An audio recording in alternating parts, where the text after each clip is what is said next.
Hello guys, good morning and happy URUKAA সকলোকে আজি সোনকালে উঠা গ'ল বিহু বজাৰ সোৱা উৎপাততে মই ব্ৰাশ কৰিও নগলো সো এতিয়া বজাৰলৈ যাওঁ পলক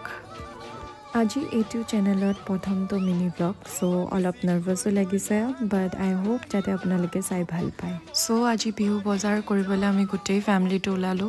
ডেইলি বজাৰলৈ ইয়াৰে মেইন মাৰ্কেট আৰু এয়া দেখিছে অলমোষ্ট গোটেই পাৰ্কিং ফুল বিকজ বহুত ভিৰ আছিল আৰু বিহু মানে মাছ বাপৰে কি ডাঙৰ ডাঙৰ মাছ আছিল মইতো এনেই পিছে মাহঁতে গোটেই বজাৰখিনি কৰিলে আজি ৰাতিৰ বাবে যি প্ৰয়োজন আৰু মোৰ ফেভৰেট বস্তুটো ল'লো সেইটো হ'ল মিঠা আলু আহি আজি জীৱনত প্ৰথমবাৰ বাবে ভাল কাম এটা কৰিলোঁ সেইটো হ'ল সবৰ বাবে ৰুটি আৰু চাহ বনালোঁ সন্ধিয়া হ'ল সো বাহিৰতে জুই ধৰিলে আৰু ময়ো মিঠা আলু লৈ আনিলোঁ খাম বুলি বাকি গুড নাইট গাইজ